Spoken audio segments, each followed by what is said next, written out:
السلام علیکم، میرا نام عمر ندیم ہے اور میرا تعلق تبادلاب سے ہے۔ اصلاحاتی جائزہ کی پہلی ایپیسوڈ ہم نے ایک بہت خصوصی موضوع پر رکھی ہے، وہ ہے تعلیم۔ تعلیم ہماری معیشت، معاشیت اور معاشرتی پروگریس کے لیے بہت ضروری ہے۔ اس اہمیت کو مد نظر رکھتے ہوئے ہم نے ایک خصوصی پہلو چنا ہے، وہ ہے لڑکیوں کی تعلیم۔ پاکستان میں بہت ساری لڑکیاں اپنی تعلیم مکمل نہیں کر سکتیں۔ اس کی وجوہات میں اسکول میں موجود سہولیات، اسکول کا فاصلہ اور خاندانوں کی معاشی تنگی سب حامل ہیں۔ لڑکیوں کی تعلیم نامکمل ہونے کی وجہ سے نہ صرف وہ اور ان کے خاندان بلکہ آنے والی نسلیں بھی متاثر ہوتی ہیں۔ اس مسئلے کے حل کے لیے پاکستان نے ایک خصوصی پروگرام کا آغاز 2002 میں کیا۔ اس پروگرام کے تحت لڑکیوں کے خاندانوں کو اسپیشل سٹائپنڈز یا وظیفے دیے جا رہے تھے تاکہ وہ اپنی تعلیم مکمل کر سکیں۔ اس پروگرام میں کافی دلچسپ نتائج اور سیکھنے کے مواقع ہمارے لیے پرووائڈ کیے ہیں۔ اس میں تقریباً 5 لاکھ لڑکیوں نے کیسے اپنی تعلیم کو نہ صرف بڑھایا بلکہ مکمل کیا، اس کے کیا نتائج نکلے، باقی خاندان اور گھرانے پہ اس کے کیا دورس اثرات تھے، دیہی علاقوں میں لڑکیوں کی تعلیم حاصل کرنے سے کیسے ان کے لیے مواقع پیدا ہوئے، یہ سب جاننے کے لیے آج کی اس قسط میں ہمارے ساتھ 3 ایجوکیشن ایکسپرٹس موجود ہیں، امرین عارف، ایزا فروخ اور جاوید ملک۔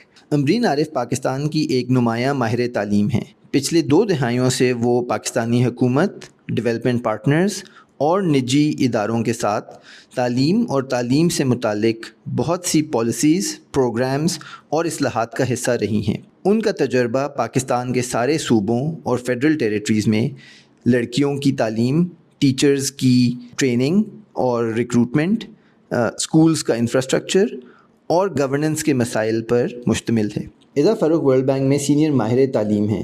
ان کے پاس مختلف عوامی اور بین الاقوامی اداروں میں کام کرنے کا پچھلے 20 سال سے زیادہ کا تجربہ ہے، جس میں انہوں نے کئی بڑے تعلیمی پروگرامز کی سربراہی بھی کی ہے۔ اس میں پنجاب اور خیبر پختونخوا میں FCDO کی فنڈنگ سے کیے گئے بہت سے اصلاحات شامل ہیں۔ جاوید ملک پاکستان میں ملالہ فنڈ کے ڈائریکٹر ہیں۔ یہ ایک ایسا پروگرام اوورسی کر رہے ہیں جس میں 13,000 سرکاری ہائی اسکولز میں لڑکیوں کے لیے STEAM ایجوکیشن کی فراہمی کو میسر بنایا جا رہا ہے۔ اس پروگرام کا مقصد لڑکیوں کو ایسے سکلز اور تعلیم دینا ہے جس سے وہ آنے والے کل میں رہنما کے طور پر دیکھی جا سکیں۔ جاوید صاحب نے اپنے پروفیشنل کیریئر میں بہت سے اصلاحات پر پبلک پالیسی، گورننس اور تعلیم کے شعبوں میں کام کیا ہے۔ 2021 میں ان کی کتاب اساتذہ، بیوروکریسی اور سیاستدان بھی شائع ہوئی۔ تو آئیے ان سے ہم بہت سارے مختلف پہلو اس پروگرام کے جاننے کی کوشش کرتے ہیں اور سمجھنے کی کوشش کرتے ہیں کہ ایسا پروگرام پاکستان کی بہت ساری اور لڑکیوں کے لیے کیسے مواقع پیدا کر سکتا ہے کہ وہ اپنی تعلیم حاصل کریں اور ایک بہتر مستقبل پا سکیں۔ تو خوش آمدید اصلاحاتی جائزہ کی اس نئی ایپیسوڈ میں۔ امید ہے یہ گفتگو آپ کے لیے اور آپ کے دوست و احبابوں کے لیے معلومات میں اضافہ کرے گی۔ شکریہ۔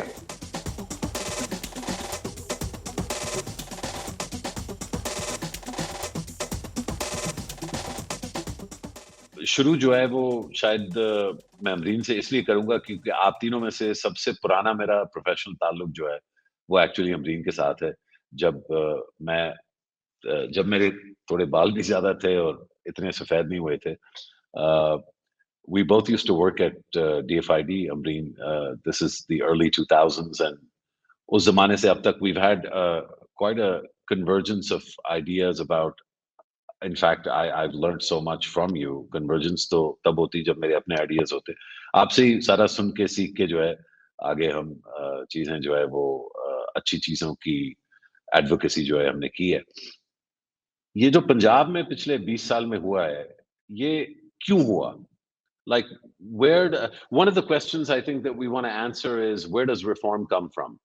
And I thought maybe you can sort of, looking back at the last 20 years, یہ جو پنجاب میں ریفارم یا so called reform, I don't know what you actually think. I mean, I have an idea of what you actually think, but I want you to articulate it yourself. لیکن یہ جو reform جس کو ہم reform کہہ رہے ہیں پنجاب میں، یہ آیا کہاں سے؟ ये क्यों जो changes हुई. We'll get to कि क्या changes हुई, and Javed is maybe, you know, the kind of guru on the range of things that were happening there. It was quite a few initiatives simultaneously. लेकिन ये हुआ क्यों? इसकी शुरुआत क्या है? इसकी बुनियाद क्या है? अपने आप को unmute करके, Abreen, if you could share your views on where all of this came from in the Punjab. Thank you so much, Musharraf. You're always very, very kind in your introduction.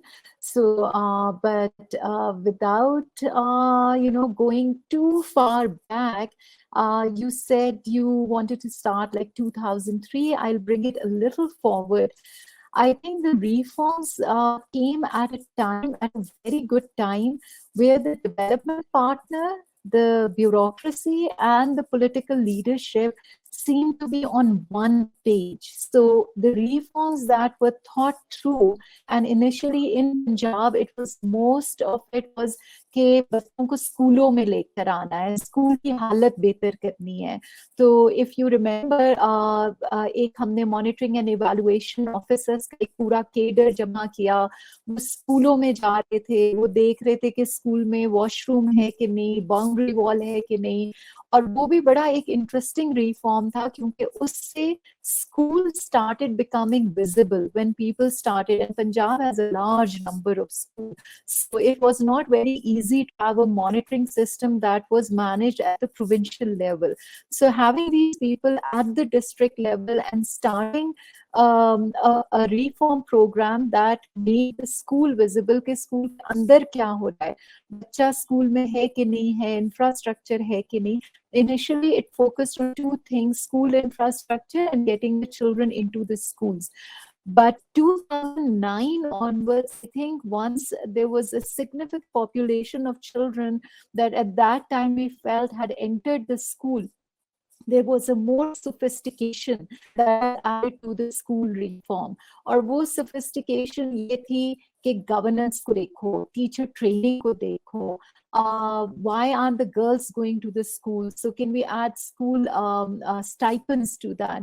So there are a number of reforms, I think major 10 areas that introduced into the Punjab education reform. And again, because the bureaucracy, the political leadership, and the development partners were on the same page, it was easy to take the reform program forward. There was a glitch that came at one time where the governance was shifted and the political leadership changed, which brought a 1-year gap. और मुझे वो साल exactly याद नहीं आ रहा, but Musharraf, you have good political memories, so you would remember when Parvez Elahi's government shifted to the Shehbaz Sharif government. There was a little bit of a gap where it was a कौन से reform को आगे लेकर जाना है, उसकी branding क्या है. And I think Punjab was very lucky that despite a small gap, the reforms continued in the same spirit and in the same form. So I think Punjab has benefited from a continuity of the reforms as well, and the seriousness of the bureaucratic leadership. If I look back, I think we had some of the best bureaucrats leading education and governance reforms in Punjab at that time. So for me, those three working together was one of the things that helped push the reforms forward. Fantastic. Amreen, let me take that sort of question to Javed and Farah. I'll come to you right after I've gotten Javed's view on this for some of the more recent developments in the Punjab. But Javed, what is your take on this genesis of reform, that you had the emergence of these changes? I have my own views on this, but I want to hold off because I really want to learn your perspective on this. Where did it originally come from? I mean, I think Amreen is absolutely right that there was a convergence of timeliness as far as the Punjab हुकूमत के जो सियासतदान थे, पंजाब में जो bureaucracy थी, और जो पंजाब के साथ डोनर्स एंगेज कर रहे थे, वो तीनों बैक वक्त जो है अलाइन हुए थे. तो ये बहुत फायदेमंद रहा सूबे के लिए. लेकिन अलाइन इस इशू पे क्यों हुए? तालीम बज़ाते खुद जो है ये इशू खड़ा कैसे हुआ पंजाब में, और फिर उसको खड़ा रखने में क्या जो किरदार था इन तीनों की एक्टर्स का, उनका क्या किरदार था? इसमें असातिज़ा का या और जो है दीनी मदारिस का और सेक्शंस ऑफ सोसाइटी का क्या किरदार था? Javed? Thank you, Musharraf. It's really an honor to be in the Power Labs roundtable. I think there are two or three key factors which actually emerged over the period of time, which allowed Punjab to have a very different journey.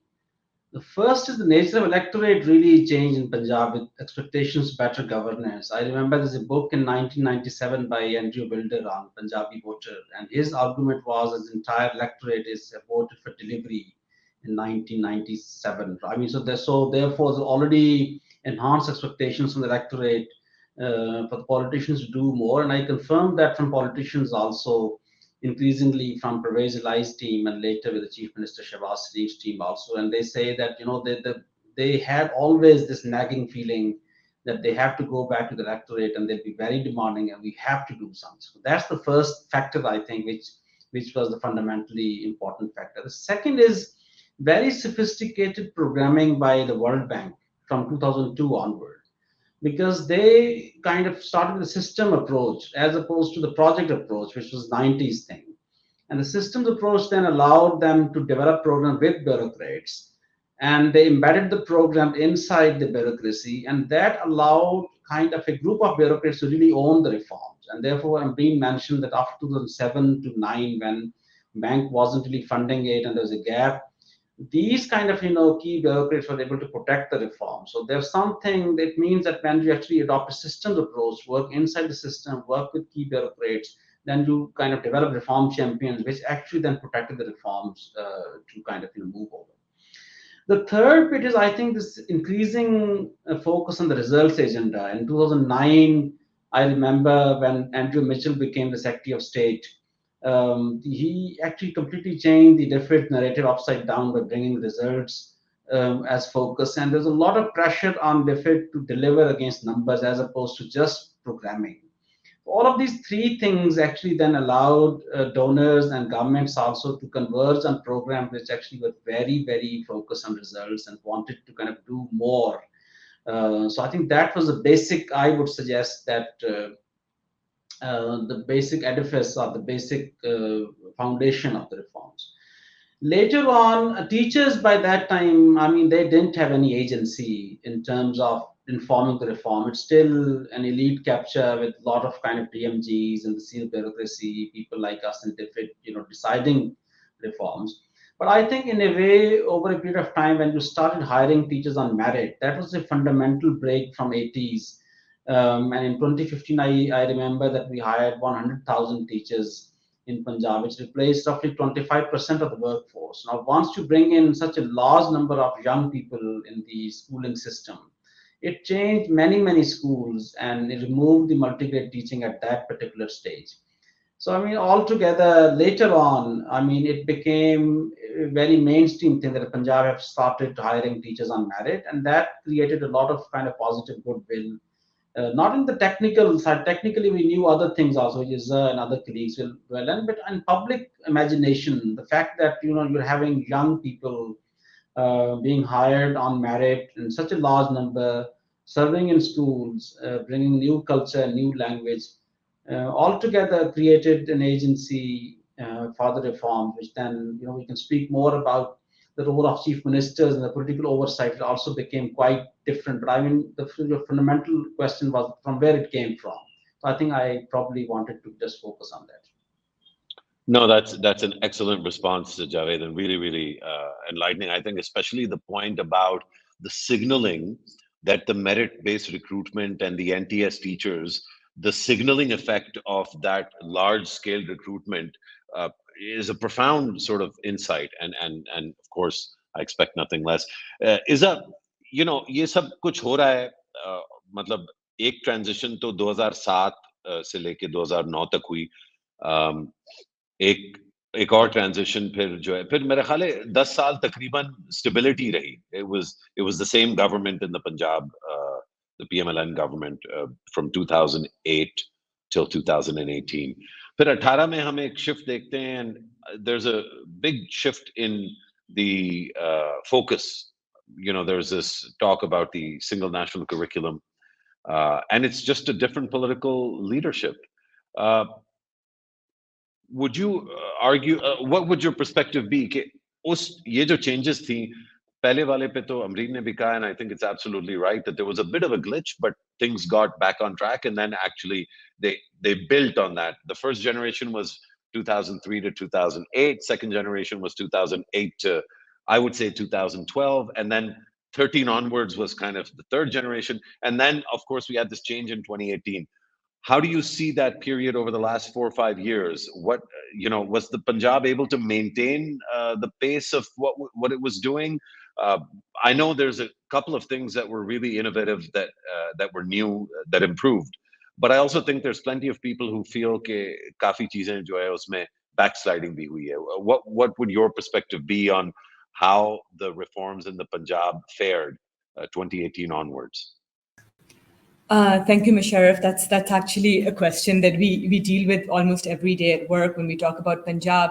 So I'd just like to take a step back before we enter 2018. And, I worked with Javed Saab and Amreen on, the XCDO and the parallel World Bank Punjab Education Sector programs. And I think with the leadership provided through the roadmap, with the support of development partners, a chief minister, and bureaucracy very closely aligned, I think one thing that we saw is the capacity of Punjab to continue to pivot to respond to emerging challenges. So, for instance, let's say, you've reached a certain amount of momentum in participation rates and gender parity. You then turn the conversation to the quality of teaching and learning. And we saw a revamp of the Directorate for Staff Development. It became KAID. The way that they looked at continuous professional development changed a little. We saw that the PMIU, which was responsible for routine data collection through their MEAs on paper and pencil, that adapted to tablet-based data collection. They introduced a literacy and numeracy app to try to understand strengths and weaknesses in foundational learning levels. So throughout that time, Punjab was constantly not only like Javed Saab was the reform agenda consolidated, but there was a constant readaptation to respond to new technologies in the market, new needs as they were emerging. In 2018, we saw a new government come in, and they launched their New Deal.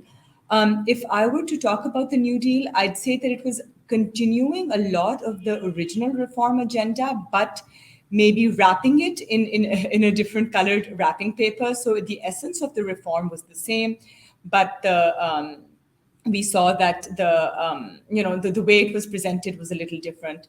Some innovations were discontinued. We saw less ownership of the literacy and numeracy drive, which had been critical in just doing a pulse check on early grade learning levels. But at the same time, we also saw, for instance, the Girls Stipends program, which had been critical in encouraging middle and secondary school girls to come to school. Again, there was a bit of rebranding, but the program continued. I think one thing that we did see probably plateau in Punjab was that reform-minded attitude, where in the earlier years, starting from Parvez Elahi, like Amreen mentioned, the continuing with Shahbaz Sharif, there was this constant pressure on the government to rethink, replan, look at what's not working. And then that was accompanied by a continuous pulse check between the bureaucracy from the district level to the chief minister level to identify what was working, what wasn't working, what needed to improve. So I think that kind of energy we missed in Punjab since 2018.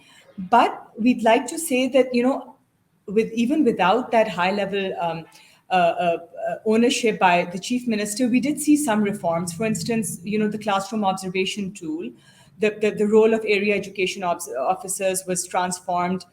They were equipped and given the right kind of instruments to actually take professional development to the classroom level. You saw, teachers being visited once every quarter, them observing strengths and weaknesses in teacher performance, giving real-time feedback. So the whole CPD loop, which was a much longer loop, actually started to close in at the school level. Then we also saw, for instance, the Punjab Information Technology Board. I think the role that it had been given under the prior government, it continued to take on that role. So it introduced the school information systems where, schools were required to update data every month on student attendance, teacher attendance, other school level inputs and outputs. And the role of the MEAs was then modified to validating the information that was coming in. Other innovations like that were also tried and tested in the last couple of years. So yes, maybe it wasn't, Punjab didn't continue to be the hotbed of reforms that we had witnessed in the Pervez Elahi era before 2018. But, slow and steady reform did continue. However, one thing that we noticed, I think, is the role of institutions and institutional reform. Qaid revamped, the Punjab Education Foundation, major expansion up to 2018, the Punjab Examination Commission, the assessments that were being pioneered by them. They've always been a pioneer in Pakistan. And also the role of the PMIU as the hub of all the coordinating, hub of coordinating the work of development partners, government. I think that role started to dismantle, and the PMIU became more as a home for project teams, whether it's the World Bank project, whether it's the UNICEF Talim project. So, that role, we really need, there's need to reinvigorate that role. So yes, the institutional-led thought processes, need to continuously do a pulse check, see what can be done better. I think that energy we didn't see in Punjab. However, below the surface, we did see some reform and improvements, for instance, in outcomes, etc. Is it the fact that, for example, even the fact that you're engaging, right? I think there's also a big change in how the international institutions have engaged with Pakistan in general, but especially with the Punjab. जो बड़ी चीज जिस पे बात नहीं हो रही और जो सबसे रिमार्केबल क्वालिटी है पंजाब के और केपी के भी रिफॉर्म्स की भी, लेकिन खास तौर पे पंजाब की और केपी का, क्योंकि हम वो हेल्थ वाली कॉन्वर्सेशन भी कर रहे हैं, so we have a chance to talk more about the dynamic there, which is also quite interesting. लेकिन ये नहीं भूलना चाहिए हमें कि पिछले 2-3 साल में जो क्वांटम ऑफ फंडिंग थी इज़ा, which was massive, several $100 million a year was going directly into the budget, which was not Pakistani money. It was either grant money from the UK or it was loan money from the bank. That money has disappeared. There is no money flowing into the Punjab from foreign sources. So when we say कि देखो 2018 के बाद थोड़ा सा slow down हुआ है, तो definitely हुआ है, और कुछ फैसले जो हैं, मेरा अपना ये व्यू है कि पीटीआई में बहुत सारे बहुत हाईली क्वालिफाइड लोग थे, लेकिन उन क्वालिफाइड लोगों का इस्तेमाल नहीं किया, बल्कि even in this conversation we have people that are very aligned with PTI, and yet you didn't see these people sort of at the forefront of the conversation. The responsibility for education in the Punjab was given to maybe individuals that were not the best choices for that role. लोग इसको सियासी point समझेंगे, लेकिन actually the point is more technical, and the point is that despite those changes, how is it that the Punjab has endured? जो चीजें survive की हैं वो बगैर डोनर के पैसे के और बगैर उस रिफॉर्म कोहेरेंस के जो शायद 2018 से पहले ज्यादा थी. How has that survival been possible? Is that shed some light on where the money is coming from right now in the Punjab? How have they pulled this off? I think that's a really good question, Musharraf. But we do know that routines are intact, but where it comes, because as you said, there hasn't been an FCDO operation in Punjab for some time. There hasn't been a World Bank operation, at least since PES 3 closed down in June last year. We do have smaller operations, but nothing substantial. I think the routines have sustained, but so there's two parts of development partner support, right? There's the sector budget support, and we all agree that the sector budget support is actually a drop in the ocean. So the government has actually always had the money to sustain the reforms. It's just a matter of prioritization, moving things from the development budget to the current budget. So it wasn't really the sector budget support that was moving things around. That was a bit of a carrot. It was actually the technical assistance that, like Amreen said and Javed Saab said, coupled with the right kind of appetite within the government, whether it's political leadership or bureaucratic leadership, which, as Javed Saab says, ideally sustains for at least 2 years beyond in every department. What has been missing is the TA, I think the technical assistance that development partners bring. There's a Taaleem program funded by UNICEF, but apart from that, like you said, there is no major reform program or quality improvement program in Punjab. And with that, we see that while routines are taking place, we can't really give any testimony about the integrity of the routines or the quality of those routines, or the large amount of data that is being collected, how that data is, whether it's continuing to inform decision making, at the district level, at the provincial level, etc. So I think that is the question that we need to ask. The money has always been there in Punjab. Our funding was substantial, but again, given the larger picture, it was a drop in the ocean, as we were also always told by the bureaucracy, but it was actually the technical assistance that accompanied the financial assistance that was really what kept the momentum going. The constructive challenge based on, strong relationships with bureaucrats that developed over years that allowed them to continue to adapt, and referring to the energy that I was talking about, that Amreen and Javed have rightfully said has now been missing because of that consistency in bureaucratic leadership.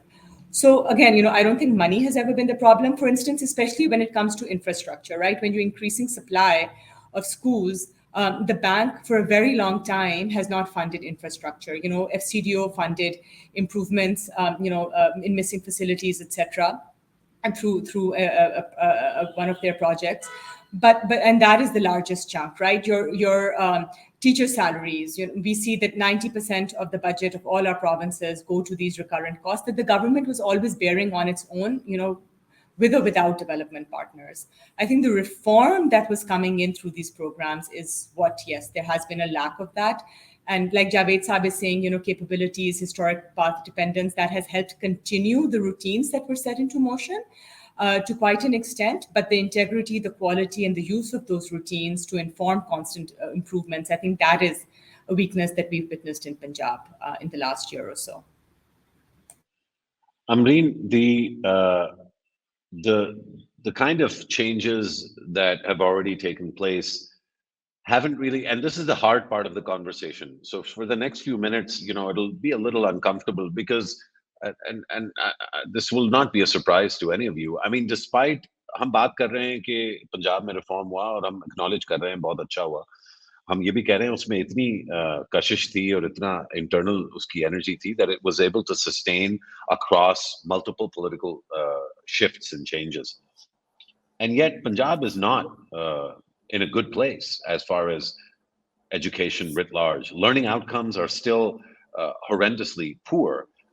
Learning outcomes for girls, the availability of middle schools for girls are a big challenge. The kinds of things that take up the discourse, Danish schools, laptops, I understand that these are, I understand perhaps maybe more than most that the public discourse needs something exciting and something, spicy with masala, but the fact is that we're not having the real conversation. कि अभी भी तालीम का मकसद है कि लोगों की सलाहियात में एक खातिर खा बेहतरी जो है, a real visible shift in people's capabilities. That's what we're trying to build. That contributes to economic, social, and political outcomes.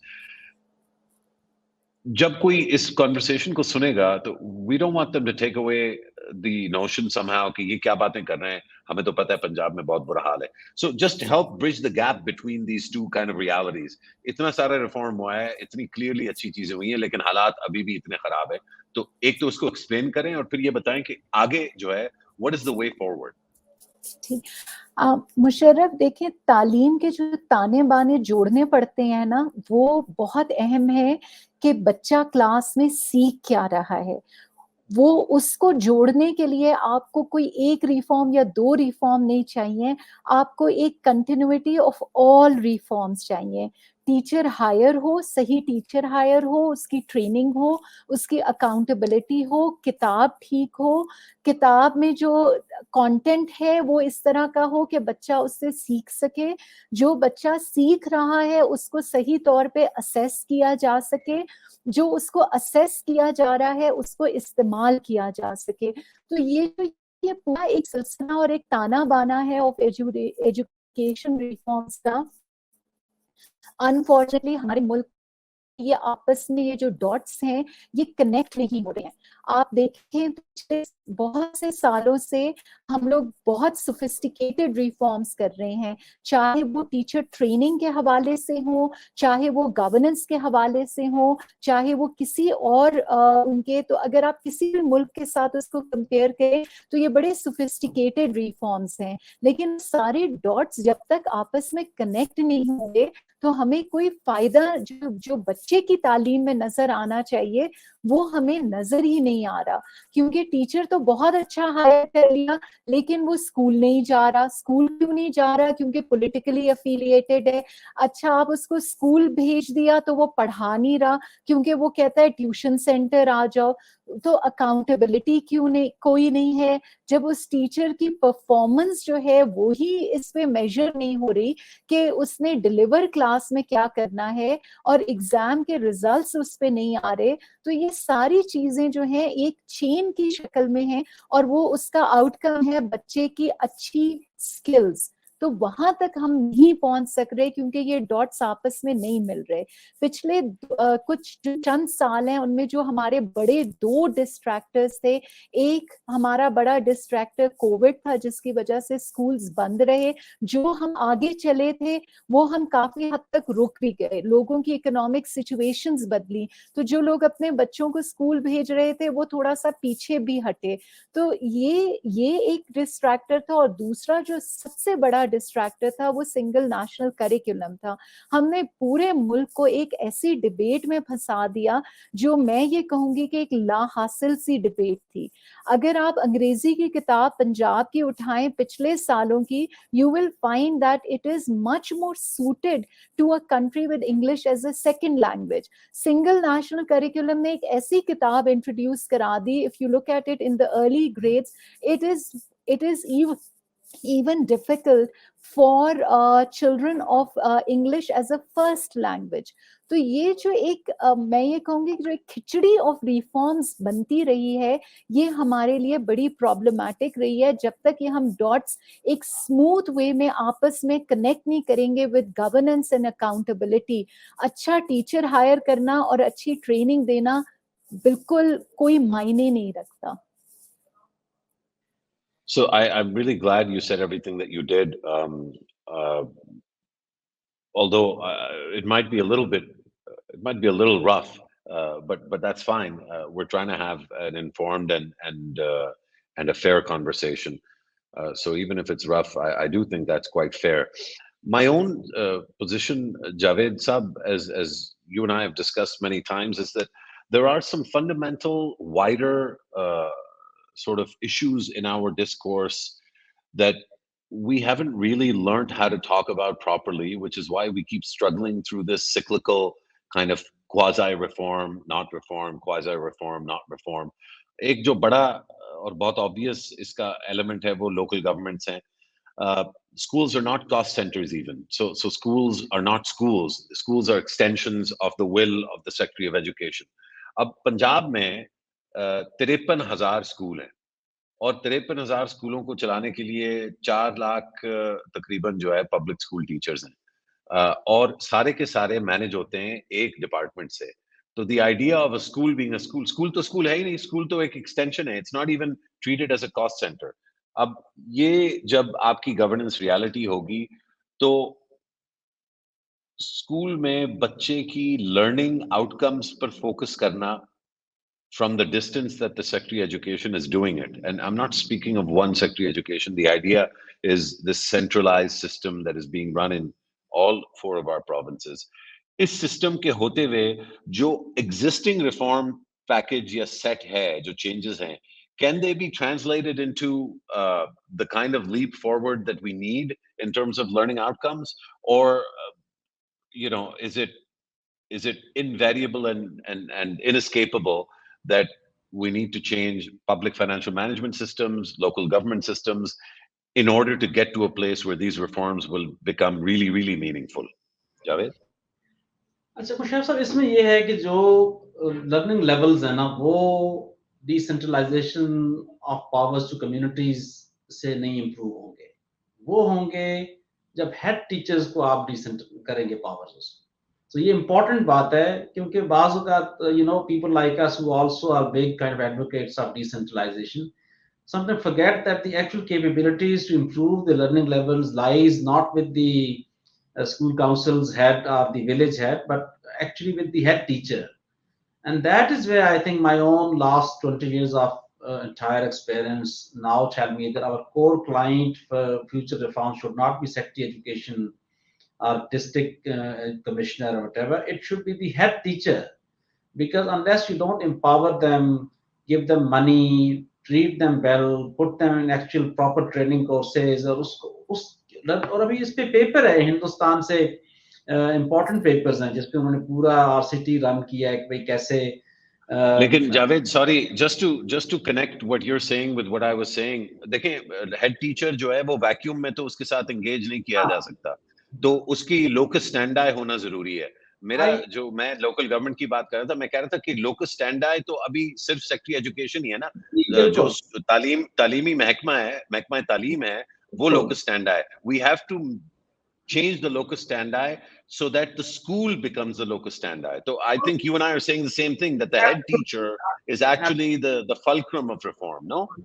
I think इसमें जो important element है कि भाई जो खास तौर पे पोस्ट कॉलोनियल आपने एजेंसी डिजाइन इनहेरिट किया, उसको तो आपने नहीं तब्दील किया बिल्कुल। अब हम में से कोई भी एसएनजीएडी से नहीं बात करता कि मेरा ख्याल है हमें इसके एक कि भाई उनकी ट्रांसफर्स और पोस्टिंग्स जो है वो बिल्कुल जर्नलिस्टों के तहत वो एजुकेशन को चला रहे हैं और उसमें बिल्कुल मुतमईन है और कोई बहस नहीं उस पर खत्म हो पा रही। तो बिल्कुल आपकी बात दोस्त है कि 2-3 फंडामेंटल शिफ्ट जरूरी हैं। One is that you have to professionalize the and actually radically change the agency design of the office of the secretary education by bringing in the advisors on learning, on assessment, others managing it every day the way any other education system is managed professionally. At the moment, most of the time the officers are doing is transfer posting या discipline के issues हैं या इंक्वायरियां हो रही हैं। और दूसरा ये है कि जो आपकी डिलीवरी चेन चूंकि ब्रोकन है और हम जैसे रिफॉर्मर्स बीच में पढ़ के काफी सारा टाइम गुजार देते हैं कि फाइनेंशियल मैनेजमेंट के स्ट्रक्चर्स बना रहे हैं, डिस्ट्रिक्ट काडरे बना रहे हैं। I remember that used to be DLI in our own joint program also with Amreen I was managing, but we were not successful. I mean, we also tried to do district education authorities, were not successful, because now I personally think कि इस लंबे root में पढ़ने के बजाय जिसमें इतनी बड़ी पॉलिटिकल इकोनॉमी आ जाती है, कई साल गुजर जाते हैं, parliamentary democracy, you have to deliver in 3 to 4 years। हमारा मेरा ख्याल काम ये है कि we find a way to focus entirely school leadership and school transformation as key reform element और बाकी चीजों के इसके इर्द-गिर्द घुमाएं। जब हम उसको आखिर पे रखते हैं तो वो रिफॉर्म्स वहां तक नहीं पहुंचती, बल्कि उसके बीच में काफी सारे गवर्नेंस के मुद्दे हैं, पावर डिस्ट्रीब्यूशन आपसे बेहतर कौन जानता है, उसमें इतनी चीजें आ जाती हैं कि that actually it becomes quite impossible to reach that far. I think all very valuable. Isa, on the prospects for the future, I want to wrap up right now, but I also want to, if you don't mind, while we're recording, secure a commitment from the three of you to actually continue this conversation. आज की नशिस्त का मकसद एक backward-looking perspective था कि what has happened in the Punjab, and I think we've really covered an enormous amount of sort of ground in a short period of time. Is that if you were to identify things that you think are going to continue to happen for the better in the Punjab, regardless of who's in charge and regardless of the degree of attention being paid to education, what would those things be? Where is what parts of the reforms over the last 10, 12, almost 20 years now, which ones have the longest legs? So, Musharraf, if I were to categorize the reforms, so we had governance-related reforms, we had access improvement and equity-related reforms, and we had quality-focused reforms. I think what will hopefully continue, I know there was a bit of a dip for support in it, but I think PEF has been re-energized, and we know PEF plays an enormous role in improving education equity. I keep on referring to their Cholistan model as well, that follows nomad communities as they migrate, across districts. So I think PEF is something that will continue. There's a legacy there. There's appetite as long as funding is sustained. So I see that model continuing to expand and improve its services. Do see within that that's a great point, and I'm glad somebody brought up PEF. I'm afraid that we might have to go on for another couple of hours because, as all three of you know, at least I have some views on this that I've never really been shy about. This kind of subtle privatization of what I consider to be an essential state function, and of course I understand that it's still state funded, but it does have some, I think, deleterious effects on the ability of government schools to perform in neighborhoods and cities and villages all across Punjab in particular.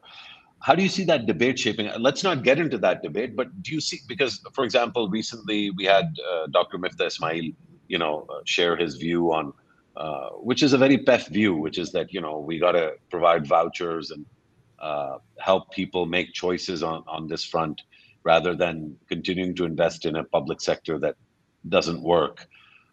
I guess my question is, without getting into the debate, do you think that the PEF model can continue to grow without resolving this in some way? That might be a challenging question given the shortness of time, but is that? I think so. The challenge is, if you look at the challenge is your out of school children, right? That is the biggest challenge that we have right now. Our estimates say 20.3 million, other estimates say up to 20 million. We talk about, learning poverty, right? 75 to 79% of children, even when they are going to school, are not learning. So unless and until constant population growth, so more and more children will, continue to be the system is constantly catching up. So I think the conversation that we need to have is, what can the government do that is quick, that is quality focused, not only to bring these children into school, and we know access is a quality issue, right? A lot of children do drop out because there's no meaning in the education that they're acquiring in public schools. So until and unless, the public sector is able to be more nimble, faster, move beyond the, brick and mortar approach where it takes X number of years to build a school, X number of years to add additional classrooms, bans on teacher recruitments, lifts of bans of teacher recruitment. So unless and until we can actually find a way to address these inefficiencies, there will be a dependency on the private sector, whether we like it or not. And we know there are challenges with the private sector, right? Your low-fee private schools pay teachers under market salaries. There's a lot of these issues of them being unregulated, no regulations on, classrooms, etc. as well. But the point is that until and unless the government is actually we're able to find a way to make sure that children come to school, stay in school, learn well, there will always be this need to coordinate with the private sector, which, wherever you see a public school, and yes, there've been criticisms where PEF may have, children may have dropped out of government schools to enroll in PEF schools. So, that it's cannibalizing government school enrollments. But, that relationship with the private sector we can only have a conversation that is that is realistic once the government stops depending on the private sector. Even outside of PEF, and government subsidized private schools, we see organizations like TCF, we see organizations like DIL, Akhuat schools, etc., Ghazali schools. They play a very critical role in providing education in parts of the country where the government does not have that underserves, population. So, my take on it will be that the conversation cannot die until our dependence on the low-fee private sector, whether in partnership or in parallel to government schools, that balances, that becomes a little more balanced. And just very quickly, Musharraf, just 10 seconds that, do you know how you can open new public sector school in existing procurement and models? That unless you don't solve that problem, you can't just blame private sector. If you want to open a public sector high school, it takes 6 years to complete the school and child come in, right? So I mean, you fix those issues which actually have very orthodox kind of procurement system also, and then you basically start comparing that with the private sector. And I agree with you. This public-private partnership had to come to solve a very particular problem, very particular juncture of our history, right? It doesn't have to be a full-time solution for our all generation. But before that to happen, try to realistically kind of, reform education पर हम पे इल्जाम है बाज़-औक़ात कि जी आप इतने साल से रिफॉर्म कर रहे हैं, रिफॉर्म तो नहीं हुआ। मैं बताऊं कि पंजाब में पिछले 7 सालों में एक टीचर भर्ती नहीं हुआ। 1,10,000 टीचर्स जो हैं वो शॉर्ट हैं, दोबारा 70% मल्टीग्रेड टीचिंग आ गई। ये प्रॉब्लम हमने 2015 में फिक्स कर दिया था। अब हर साल 15% टीचर अगर रिटायर हो रहे हैं, तो क्या इतना आपको होश नहीं है कि आप उन टीचर्स को वापस लाएं? तो 15% टीचर हुए हैं, तो 7 सालों में 1,10,000 बन गए हैं।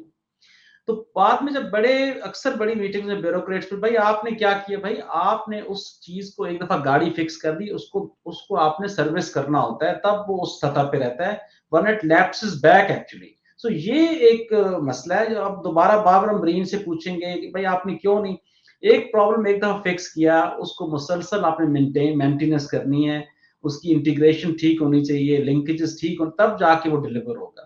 तो ये बेसिक उसका, मैं I am just completing it, but ये उसका बेसिक बात। Thank you, Javed. That's really helpful. I think a good intervention. Amreen, without getting too much into the weeds on this, because I think this merits a separate conversation, and we're coming up to the hour. We'd only planned to do about 40 minutes, so it's already much richer than I anticipated, which is a credit to the three of you, Amreen, yourself, Javed Malik, and Eza Farooq. Maybe last kind of intervention from you, Amreen, in terms of the future, that with the platform of changes that have already occurred, notwithstanding the criticisms legitimately, for example, mera jo PEF ke saath jo issue hai, I was so happy to hear Iza use the term cannibalization. I take credit for hammering away on that point, and it's an important point. But her response, Iza's response, is equally valid, that we don't have what's the counterfactual to what has happened in terms of enrollment numbers, right? This was 10 years ago, but 10 years ago, we added 1 million girls to the school-going population in the Punjab, and that's a credit to PEF. I think after that, मेरा ख्याल है अब 2-3 और million जो है वो उसने increase किया. So these are huge numbers. But the challenge remains. You have a profound learning crisis in this country. And if you solve it in the Punjab, you solve it for the country. Because as we know, jitne reforms Punjab mein hue, eventually uska koi na koi hissa baki subon mein bhi execute hua. So what next in the Punjab, Amreen? Especially from a learning perspective. So, Musharraf, unless and until we make the school as the center of our reform program, our reforms usually start with the provincial office. They don't start from the school. So we have to make the school as the anchor of our reform. We have to look at school leadership. We have to look at what is being taught in the school.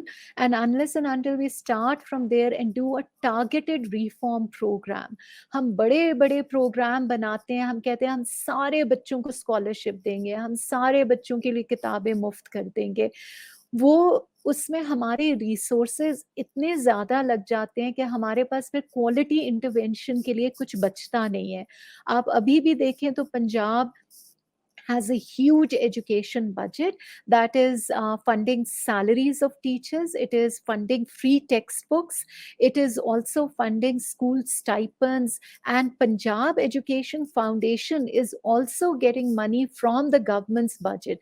So all these things, unless and until are properly targeted and the focus is on school-based reform and school leadership. हम बार बार कभी Danish school के साथ experiment कर लेते हैं, कभी किसी और चीज के साथ, but we have clear models that those schools that have good leadership and accountability and वो उस लेवल पे, स्कूल के लेवल पे इनोवेशन भी कर रहे हैं, क्रिएटिविटी भी कर रहे हैं, तो वहां पे बच्चों का रिजल्ट अच्छा आ रहा है। लेकिन हम उस पे फोकस करने के बजाय फिर से ऊपर से रिफॉर्म्स उन स्कूलों के ऊपर मुसल्लत करते हैं जिसमें हेड टीचर ला इल्म होता है कि क्या हो रहा है और टीचर भी ला इल्म होता है. So I think our anchor should be the school, and also we need to have a targeted approach to providing free textbooks, scholarship, all these things. अभी बहुत से ऐसे बच्चों को किताबें मिली हैं जो अफोर्ड कर सकते हैं, जो ले सकते हैं, उनके लिए वो एक कोई चीज़ उतनी अहम नहीं है. शायद वो पैसे कहीं और चले जाते तो वो ज़्यादा फ़ायदेमंद होता. इसी तरह स्कॉलरशिप्स जो हैं, we see again and again during different research reports कि वो लर्निंग आउटकम्स नहीं ला के दे रहे, वो स्टाइपेंड्स जो उनको ला के देना चाहिए. पेफ के मोहल्ले में गवर्नमेंट स्कूल है जो कि उसके बच्चे खींच रहा है, और पैसे पेफ को भी हुकूमत दे रही है, उस गवर्नमेंट स्कूल को भी हुकूमत दे रही है. So these are the targeted, and data के साथ जब तक हम एक आंखें खोल के रिफॉर्म नहीं करेंगे, हम आगे नहीं बढ़ सकेंगे. I think I couldn't agree with you more. There's so many aspects of the conversation today, Iza, Javed, and Amreen, that we could continue for several hours on. But all three of you are a credit to yourselves and to our country and to the organizations you work for. मैं एक बार फिर आप तीनों का बहुत मशकूर हूँ कि आप लोगों ने ये मेरे साथ वक्त निकाल के ये डिस्कशन की. हमें इस तरह मजीद डिस्कशन करनी चाहिए और इंशाल्लाह ज़रूर जल्दी करेंगे और आपको फिर से तकलीफ देंगे. So much thanks to all three of you. I'll see you very soon, inshallah.